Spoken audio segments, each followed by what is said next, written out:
बल्कि ये इस देश का मिशन कर्मयोगी है। हम देश में कहीं भी किसी स्तर में यदि व्यवस्था के किसी अंग के रूप में किसी निकाय से जुड़ रहे हैं, किसी भी संस्था से जुड़ रहे हैं, तो वो देश का सेवा करने के लिए आपको सीधे मौका मिल रहा है। तो इसलिए यह मिशन कर्मयोगी के माध्यम से माननीय प्रधानमंत्री जी ने जहां लक्ष्य रखा कि 10 लाख युवाओं का भर्ती अभियान प्रारंभ करते हुए प्रत्येक महीने इस तरह का आयोजन हो, जिससे विभागीय स्तर पर रिक्तियां भी जल्दी भरी जा सकेंगी, युवाओं को रोजगार भी मिलेगा। और जब हम सामूहिक रूप से इस तरह का आयोजन करेंगे तो स्वाभाविक रूप से देश में प्रत्येक युवा को कार्य करते समय इस भाव के साथ कि हमें फैसला करते समय, हमें कार्य करते समय नेशन फर्स्ट का कॉन्सेप्ट लेकर के जहां भी काम करें,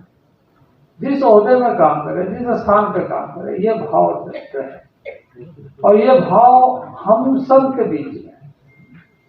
आज बहुत सारे विभागों के, रेलवे के 82 आज अपॉइंटमेंट लेटर दिए जा रहे, इससे और भी कई विभागों से हैं। तो आप यहाँ पर कार्य में जुड़ रहे हैं, लेकिन आप इतना कल्पना अपने मन में करिए, इसमें से भी जैसे सेना में कोई जवान के रूप में कार्य कर रहा है, या जो ऑलरेडी इस देश में सरहदों में काम कर रहा है, सीमा क्षेत्रों में काम कर रहा है, बर्फीली चोटियों में देश की सेवा के लिए एक जिम्मेदारी संभाल रहा है, वो यदि उसके मन में नेशन फर्स्ट नहीं है तो कितना बड़ा संकट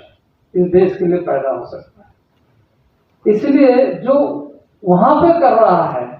अपनी जिम्मेदारी को बखूबी निभा रहा है, सीमा क्षेत्र सुरक्षित है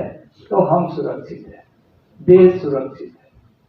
तो वो जो भाव लेकर काम कर रहा है, वो हम किसी भी क्षेत्र में काम कर रहे हैं, हमें इस बात को ध्यान में रखते हुए करना है। इसलिए माननीय प्रधानमंत्री विशेष तौर से इस पर हम सबको संबोधित करते हुए पाथे देते हैं कि नए भारत गढ़ने का प्रथम सोपान आप है, प्रथम स्थान पे आप आ रहे हैं, एक रोजगार के रूप में ही नहीं, परिवार का भरण पोषण के रूप में नहीं, बल्कि भारत को नए भारत बनाने के लिए एक योद्धा के रूप में आता है। सेवा क्षेत्र में निजी बहुत सारी अपनी आवश्यकता को पूरी करता है, या आपको इस बात की गारंटी देता है कि आप सेवा कर रहे हैं तो आपके परिवार की कठिनाई नहीं हो, बाकी आपकी आवश्यकता की पूर्ति हो।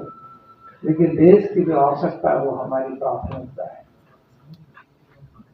इस तरीके से हम यदि भाव को पैदा करने में सफल हो जाए तो देश आगे बढ़ रहा है, लेकिन और गति से आगे बढ़ सकता है, और गति से आगे बढ़े, क्योंकि समय किसी का प्रतीक्षा नहीं करता है। जो जिस युग में, जिस काल में काम करता है वो इतिहास बनाता है। और इसी उद्देश्य के साथ यह आयोजन संपन्न हो रहा है। और मुझे खुशी है कि आज रांची में, क्योंकि इसी सभागार में कई बार इस तरह का आयोजन हुआ है, इसके अलावे सीएम के पीटीआई में हुआ, इसके अलावे हमारे सीआरपीएफ के जो रीजनल सेंटर है वहाँ पर हुआ। देश भर में जैसे आपको डीआरएम ने बताया कि 37 से अधिक स्थानों पर ये कार्यक्रम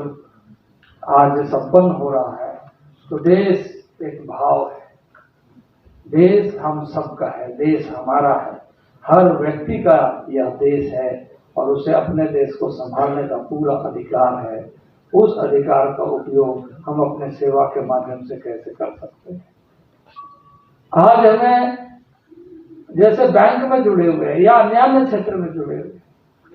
देखिए किसी भी देश के लिए उसकी देश की अर्थव्यवस्था सबसे